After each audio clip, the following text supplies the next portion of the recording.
Hi everyone, আসসালামু আলাইকুম। আশা করি সবাই ভালো আছেন। আলহামদুলিল্লাহ, আমিও ভালো আছি। আজকের রেসিপিতে থাকছে কুমড়ো পিঠা। এই রেসিপিটা এতটাই সহজ এবং এতটাই মজার, আপনারা একবার রেসিপিটা দেখলে বুঝতে পারবেন। আর এই পিঠাটা শীতকাল বা বছরের 12টা মাসই আপনারা তৈরি করে খেতে পারবেন। এই পিঠাটা বিশেষ করে গায়ে হলুদের জন্য একদম পারফেক্ট। এই পিঠাটা দেখতে যতটা সুন্দর, খেতে তার চেয়েও বেশি মজা। যেহেতু এখন শীতকাল চলতেছে, আপনাদের বাড়িতে কোনো মেহমান আসলে কিন্তু মেহমানের সামনে দিলেও এটা অনেক বেশি খুশি হবে। এই পিঠাগুলো আমি যেদিন বাসায় তৈরি করি ওই দিনে কিন্তু 1 মিনিটের ভিতর সবগুলো পিঠা 1 নিমিষেই শেষ হয়ে যায়, এতটাই মজা। আমি আপনাদের মাঝে রেসিপিটা একদম সহজ পদ্ধতিতে দেখার চেষ্টা করছি, আশা করি আপনাদের ভালো লাগবে। তো দেখতে থাকেন রেসিপিটা। কুমড়ো পিঠার জন্য শুরুতে আমি একটা নারকেলের পুর তৈরি করব। এখানে দিয়ে দিছি 2 কাপ নারকেল কুড়ানো, 3 কাপ খেজুরের গুড়, হাফ টেবিল চামচ লবণ। হালকা হাতে নেড়ে চেড়ে মিশিয়ে নেওয়ার পর দিয়ে দেব 3টা তেজপাতা, ছোট্ট দারচিনি 1 টুকরো, এলাচ 2-3টা। এগুলাকে আবারও হালকা হাতে নেড়ে নেব। চুলার আঁচটা মিডিয়ামে রেখে এভাবে করে নেড়ে নিতে হবে, তা না হলে কিন্তু পাত্রের তলানিতে লেগে যাবে। এভাবে হালকা হাতে নেড়ে নেওয়ার পরে আমার সময় লাগছে ফুডটা তৈরি করতে 6 থেকে 7 মিনিট। এভাবে করে ফুডটা তৈরি করতে হবে, কোনো পানির প্রয়োজন নেই এটাতে। যখন এইরকম একটা কালার চলে আসবে তখন ফুডগুলো একটা বাটির ভিতর নিয়ে নিতে হবে। নারকেলের ফুডটা আমার তৈরি করা শেষ, দেখেন খুব সুন্দর একটা কালার আসছে। আপনারা এভাবে কুমড়ো পিঠা, পুলি পিঠা, বাফা পুলি পিঠা এসব ধরনের পিঠার জন্য এভাবে নারকেলের ফুডটা তৈরি করবেন। ফুডটা এক পাশে রেখে দিয়ে আমি আরেকটা পাত্রে দিয়ে দিছি 3.5 কাপ পানি। এর ভিতর দিয়ে দিছি হাফ টেবিল চামচ লবণ। লবণটাকে পানির সাথে মিশিয়ে নেওয়ার পর দিয়ে দিচ্ছি এখন অরেঞ্জ ফুড কালার। আপনাদের বাসায় যদি অরেঞ্জ ফুড কালারটা না থাকে তাহলে রেড কিংবা অন্য কালার দিলেও হবে, তবে অরেঞ্জ কালারটা বেশি ফুটে, যেহেতু মিষ্টি কুমড়োর কালারটা অরেঞ্জ কালার। পানিটাতে যখন বলক চলে আসছে তখন দিয়ে দিছি আমি 3 কাপ পরিমাণ চালের গুঁড়ো। আপনারা শুকনো চালের গুঁড়ো বা ভেজা চালের গুঁড়ো একটা হলেই হবে। চুলার আঁচটা একদম কমিয়ে দিয়ে পানিটার সাথে আমি চালের গুঁড়োটাকে একদম ভালোভাবে মিশিয়ে নিচ্ছি। এভাবে 5 মিনিট নেড়ে চেড়ে খুব সুন্দর একটা ডো তৈরি হয়েছে। ডোটাকে চুলা থেকে নামিয়ে 5 মিনিট হালকা ঠান্ডা করে এখন আমি খুব ভালোভাবে মুথে নেব। 2 মিনিট ভালোভাবে মুথে নেওয়ার পর এখন এই ডোটা থেকে ছোট ছোট লেচি করে নেব। এই ছোট ছোট লেচিগুলোকে আমরা 2 হাত দিয়ে এভাবে মুথে নেব। এই পিঠাটা তৈরি করতে কিন্তু 2 হাতেরই প্রয়োজন। আমি কিভাবে ডোটার ভিতর নারকেলের পুরটা দিই এবং কিভাবে পিঠাটা তৈরি করি আমার হাতের দিকে লক্ষ্য করলেই কিন্তু আপনারা দেখতে পারবেন বা বুঝতে পারবেন। আমি একটা পিঠা তৈরি করে আপনাদেরকে দেখিয়ে দিচ্ছি পিঠাটা কিভাবে তৈরি করবেন। আশা করি আপনারা শিখে নিতে কোনো সমস্যা হবে না এবং বুঝতেও সমস্যা হবে না।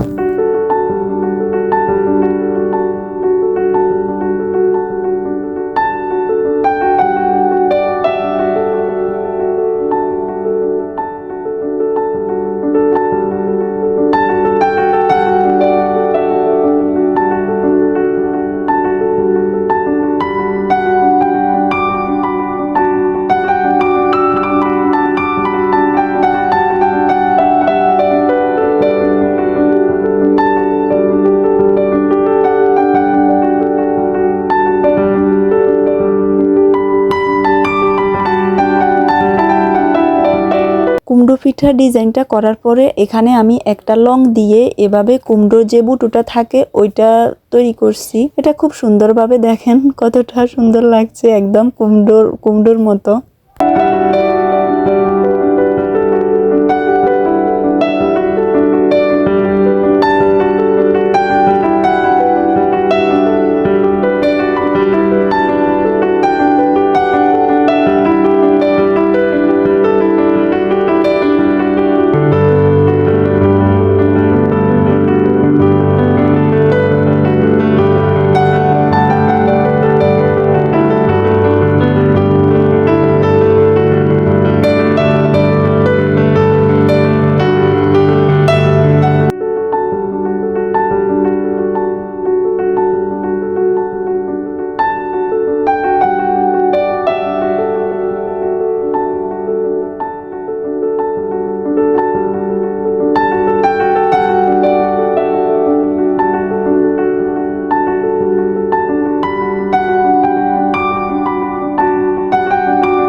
একে একে সবগুলো পিঠা আমি তৈরি করে ফেলছি। দেখেন কতটা সুন্দর লাগছে না কুমড়ো পিঠাগুলা। এটা একদম যে কোনো অনুষ্ঠানে সাজিয়ে রাখার জন্য একদম পারফেক্ট, বিশেষ করে বিয়ের হলুদে অনুষ্ঠানের জন্য।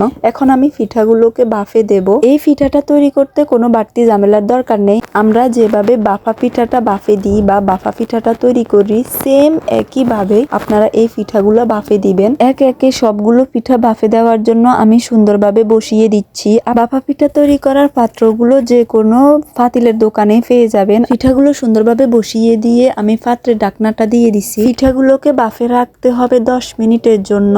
10 মিনিট পর দেখেন আমি ঢাকনাটা তুলে দেখতেছি আমার সবগুলো পিঠা এত সুন্দরভাবে হয়েছে, মানে কি বলবো। আমি জানি না আমার কথাটা আপনাদের কাছে বিশ্বাস হবে কিনা। এই পিঠাটা এতটাই মজার, মানে কি বলবো। আমি চুলা থেকে নামিয়ে রাখার পরে কিন্তু সবগুলো পিঠা এক নিমিষেই শেষ হয়ে গেছে। সবার এতটাই পছন্দ ছিল, সবাই শুধু বলতেছিল পিঠাগুলো আমি আবার কোন দিন তৈরি করব। সবাই ওই দিনের অপেক্ষায় আছে। আমার এই রেসিপিটা আপনাদের কাছে কেমন লাগছে অবশ্যই কমেন্টে জানাবেন। আমি একটা পিঠা আপনাদেরকে এভাবে ভেঙে দেখাচ্ছি। ভেঙে দেখার আগে একটা কথা বলি, আমি আশা করব এই শীতে অন্তত আপনারা এই পিঠাটা একবার হলেও তৈরি করে খাবেন। দেখেন এটা এতটাই সফট হয়েছে। 2 দিন যদি আপনাদের বাসায় এই পিঠাটা থাকে তাহলেও কিন্তু শক্ত হবে না। আমি আরেকটা কথা বলি আপনাদের, নারকেলের যে পুরটা আমি তৈরি করছি এটা একটু বেশি পরিমাণে করে দিলে কিন্তু আপনারা ফ্রিজে রেখে 2-3 দিন ধরে বিভিন্ন ধরনের পিঠা তৈরি করে খেতে পারেন। আপনাদের সবাইকে ধন্যবাদ এতক্ষণ রেসিপিটা দেখার জন্য। আল্লাহ হাফেজ, আসসালামু আলাইকুম, ভালো থাকেন সবাই।